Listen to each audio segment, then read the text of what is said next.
कक्षा 11वीं के छात्रों के लिए लेकर आए हैं विषय हिंदी का त्रैमासिक परीक्षा 2024-25 का 19 सितंबर को होने वाला रियल पेपर। हिंदी विषय का पेपर है, यही पेपर आपका आएगा पक्का 100%। इसमें आपका 80 अंकों का प्रश्न रहेगा, समय रहेगा इसमें 3 घंटे का आपका, और निर्देश इसमें सभी प्रश्न करना अनिवार्य है दोस्तों। 1 से 5 तक आपको 1 अंक मिलेगा, और 6 से 15 तक 2 अंक, 16 से 19 तक 3 अंक, और 20 से 23 तक आपके 4 अंक रहेंगे प्रत्येक प्रश्न पर। यह आपका 100% रियल पेपर है कक्षा 11वीं का विषय हिंदी का, जो कि आपका 19 सितंबर को यही पेपर आपको देखने को मिलेगा। तो चलते हैं प्रश्न क्रमांक 1 की तरफ। प्रश्न क्रमांक 1 में दिया गया सही विकल्प चुनकर लिखिए। पहला है, कबीर दास को वाणी का डिक्टेटर किसने कहा? ऑप्शन ए महावीर प्रसाद द्विवेदी, माखनलाल चतुर्वेदी, हजारी प्रसाद द्विवेदी, आचार्य रामचंद्र शुक्ल। तो कबीर दास जी को वाणी डिक्टेटर कहा गया हजारी प्रसाद द्विवेदी जी ने। तो नेक्स्ट है इसका, नवक का दरोगा पाठ के लेखक कौन है? ऑप्शन ए मनु भंडारी, सत्यजीत राय, प्रेमचंद, कृष्ण सोबती। तो जो इनका राइट आंसर है प्रेमचंद, नवक का दरोगा के लेखक हैं। नेक्स्ट, सत्यजीत राय की फिल्में किस पर आधारित है? बाल मनोरंजन पर, साहित्यिक कृतियों पर, या दर्शन पर? तो जो सत्यजीत राय की फिल्में हैं वो मनोरंजन पर आधारित हैं। इसका राइट आंसर हो जाएगा ऑप्शन नंबर बा। नेक्स्ट इसका, अपू के साथ 2.5 साल पीठ की विद्या क्या है? रेखाचित्र, संस्मरण, या कहानी, या पटकथा? तो जी हाँ दोस्तों, इसका राइट आंसर है संस्मरण। नेक्स्ट, मियाँ नसीरुद्दीन कौन थे?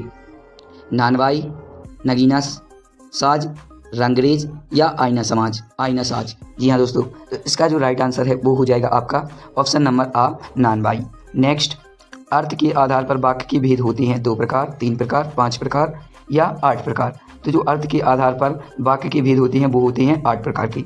अब चलते हैं नेक्स्ट। तो ये थे दोस्तों आपके सही विकल्प, एक नंबर के ये क्वेश्चन थे आपके, तो आप इसको अच्छे तरीके से रट लीजिए।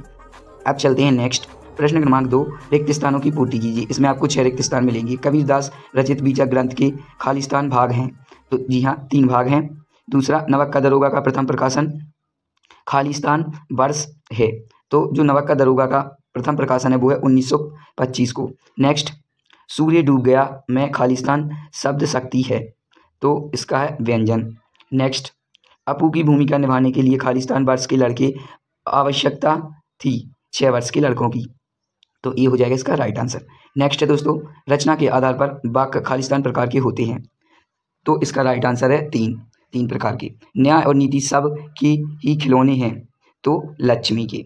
तो ये थे आपकी दोस्तों प्रश्न क्रमांक 2 सही विकल्प। ये भी आपके 1 नंबर के थे दोस्तों, इसको भी आप रट लीजिए। अब चलते हैं प्रश्न क्रमांक 3 की तरफ। प्रश्न क्रमांक 3 में सही जोड़ी बनाना है। इसमें आपको 7 सही जोड़ी बनानी है, प्रत्येक पर 1 अंक आवंटित है। तो पहला है आंखों का घूमना, तो ये पहले का आंसर है खा। दूसरे का है आलो अंधारी, तो इसका राइट आंसर है बेबी हालदार घा।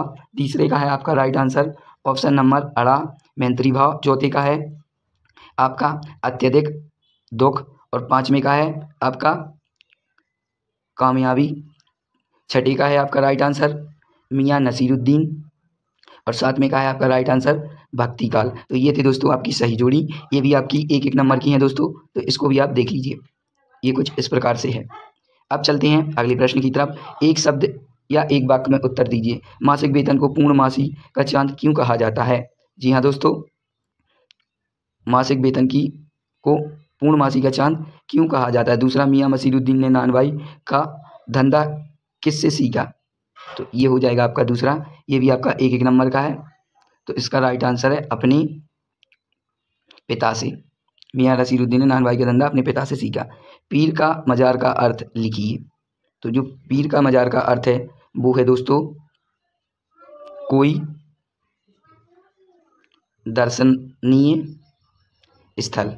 इसका राइट आंसर हो जाएगा कोई दर्शनीय स्थल। नेक्स्ट, अपू की माँ का क्या नाम था? अपू की माँ का क्या नाम था? तो अपू की माँ का नाम था सर्वजया। नेक्स्ट, प्रबंध काव्य के भेद लिखिए। प्रबंध काव्य के भेद, मध्य काव्य और दूसरा खंड काव्य, ये हैं प्रबंध काव्य के भेद। नेक्स्ट, हम तो एक एक करी जाना में निहित अलंकार लिखिए। हम तो एक एक में करी जाना में अलंकार है यमक अलंकार, तो इसको आप देख लीजिए। नेक्स्ट इसका, ऑल इंडिया रेडियो की स्थापना भारत में कब हुई?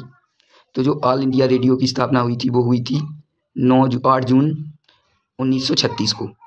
नेक्स्ट इसका अच्छे तरीके से देख लीजिए दोस्तों, ये आपका कक्षा 11वीं का हिंदी का पेपर है। ये है आपका प्रश्न क्रमांक 4 का आंसर, तो आप इसको अच्छे तरीके से रट लीजिए। क्योंकि वेतन महीने में 1 दिन मिलता है। और फिर ये अपने पिता से कोई दर्शनीय स्थल, सर्वजया, महाकाव्य, खंडकाव्य, यमक अलंकार, 8 जून 1936। तो ये है आपके प्रश्न क्रमांक 4 के आंसर। अब चलते हैं प्रश्न क्रमांक 5 की तरफ। सत्य असत्य का चयन कीजिए। पहला सत्य है, इसमें दूसरा आपका सत्य है। खिल्ली उड़ाना का तात्पर्य खुश होना है, असत्य है। सरकारी कर्मचारी जरूरतमंद लोगों को खूब निचोड़ते परेशान है, तो ये भी आपका दोस्तों असत्य है। संचार जीवित प्रक्रिया है, सत्य है। मियाँ नसीरुद्दीन 56 किस्म की रोटियां बनाने के लिए मशहूर हैं, ये भी आपका सत्य है। ये हो जाएगा सत्य सत्य। अब चलते हैं 6, कवि ने अपने आप को दीवाना क्यों कहा है, अथवा कबीर की दृष्टि में इसके समर्थन उन्होंने क्या तर्क दिए हैं। 7, मीरा की उपासना किस रूप में करती हैं, वह रूप कैसा है। 8वां, नई कविता की विशेषता लिखिए। प्रयोगवादी कविताओं की विशेषता लिखिए। 9, छंद की परिभाषा उदाहरण सहित लिखिए। ये आपके दोस्तों 2-2 नंबर के क्वेश्चन हो जाएंगे, इसको भी आप अच्छी तरीके से देख लीजिए।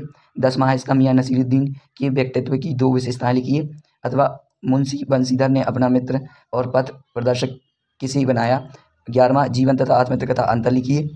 12वां, निर्देशानुसार वाक्य परिवर्तित करके लिखिए। ये भी आपके 2-2 नंबर के क्वेश्चन हैं दोस्तों, इसको भी आपको अच्छे तरीके से रट लेना है, क्योंकि यही पेपर आपका 19 सितंबर को देखने को मिलेगा। हिंदी विषय का कक्षा 11वीं का रियल पेपर है दोस्तों, 100%। 13वां इसका, लता मंगेशकर के गायन की विशेषता लिखिए। कचहरी को अगाध वन क्यों कहा जाता है। 14वां है, डायरी लेखन की 2 महत्वपूर्ण विशेषताएं लिखिए, अथवा जनसंचार की कोई 2 विशेषताएं। 15वां इसका, ये भी 2 नंबर का है, इसका अथवा है, इसको भी देख लीजिए। ये 16वां है आपका, 3 नंबर का क्वेश्चन है दोस्तों। और 17वां आपका 3 नंबर का क्वेश्चन है। 17वां भी आपका 3 नंबर का है, और ये 16वां भी आपका 3 नंबर का है। ये आपके 3-3 नंबर के रहेंगे दोस्तों। और ये 18वां है आपका, और ये 19वां क्वेश्चन है दोस्तों। तो अभी मैंने आपको इस वीडियो में आंसर डाले नहीं है, जो अगली वीडियो होगी मेरी उसमें आपको फुल सोल्यूशन सहित पेपर मिलेगा। तो अगर आप इस चैनल पर नए हैं तो इस चैनल को सब्सक्राइब कर लें और अपने दोस्तों को शेयर करें। बाकी के जितने भी पेपर हैं आपकी 9वीं से 12वीं तक की, वो भी इस चैनल पर अपलोड कर दिए गए हैं। तो ये कुछ इस प्रकार का आपका पेपर था। वीडियो को एंड तक देखने के लिए धन्यवाद। लाइक, कमेंट, शेयर जरूर करें।